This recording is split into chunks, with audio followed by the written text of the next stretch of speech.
할렐루야! 오늘도 말씀으로 하루를 시작합니다. 3분 묵상, 오늘은 시편 6편을 읽겠습니다. 여호와여, 주의 분노로 나를 책망하지 마시오며 주의 진노로 나를 징계하지 마옵소서. 여호와여, 내가 수척하여 싸우니 내게 은혜를 베푸소서. 여호와여, 나의 뼈가 떨리오니 나를 고치소서. 나의 영혼도 매우 떨리나이다. 여호와여, 어느 때까지니까? 여호와여, 돌아와 나의 영혼을 건지시며 주의 사랑으로 나를 구원하소서. 사망 중에서는 주를 기억하는 일이 없사오니 스올에서 주께 감사할 자 누구리이까?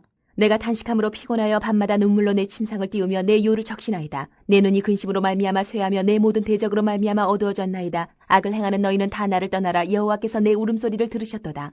여호와께서 내 간구를 들으셨으며 여호와께서 내 기도를 받으시리로다. 내 모든 원수들이 부끄러움을 당하고 심히 떨미어 갑자기 부끄러워 물러가리로다. 자, 오늘 다윗은 수척하고 뼈가 흔들릴 정도로 몸이 아프다고 고통을 호소하고 있습니다. 자, 육체가 쇠약해졌는데 뼈가 흔들릴 정도라고 하니 얼마나 고통스럽겠습니까? 그런데 몸만 아픈 것이 아니라 영혼도 아프고 괴롭다고 지금 고백을 하고 있습니다. 자, 6절에 보면은 밤마다 눈물로 침상을 띄우며 라는 말이 나오는데 이 부분을 원어로 직역을 하면 나는 수영하게 합니다. 매일 밤마다 내 침대를 이라고 해석이 됩니다. 그러니까 얼마나 눈물을 흘리는지 눈물이 방 안에 가득 차서 침대가 둥둥 떠다닌다라는 그런 얘기를 하고 있는 것입니다. 자, 왜 이렇게 다윗이 눈물을 흘리고 아프고 괴로워할까요? 바로 자기가 지은 죄 때문에 그렇습니다. 죄로 인해 하나님의 책망과 징계를 받을까봐 두려워하며 눈물을 흘리고 회개와 참회를 올려드리고 있는 것입니다. 자, 오늘 말씀을 통해서 우리가 받는 도전은 바로 이것입니다. 자기 죄로 인해 눈물을 흘리며 하나님의 용서를 구하고 회개하는가? 성경에 보면 죄를 지은 순간 곧바로 죽임을 당한 사람들이 있습니다. 하지만 대부분의 경우 죄를 지어도 즉각적으로 죽지는 않습니다. 지금도 마찬가지지요.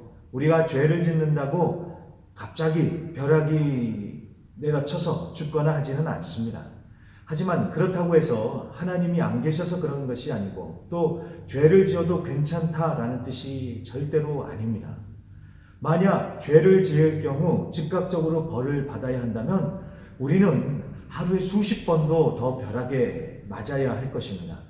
그런데 이렇게 살아있다는 것은 정말 하나님의 은혜로 우리는 살고 있다라는 뜻이죠. 자, 그런데 호의가 계속되면 그게 권리인 줄 안다라는 영화의 대사처럼 하나님의 은혜가 계속되다 보면 그게 당연한 줄 알고 죄를 짓고도 아무렇지 않게 살아갑니다. 하지만 반드시 기억하십시오. 하나님은 죄를 심판하십니다. 그리고 사탄이 우리의 죄를 물고 늘어지면서 우리를 공격해 옵니다.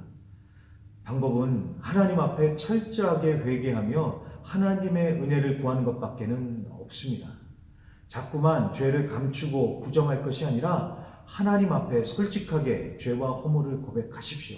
그렇게 함으로써 하나님께서 주시는 평안과 자유함을 누리실 수 있기를 바랍니다.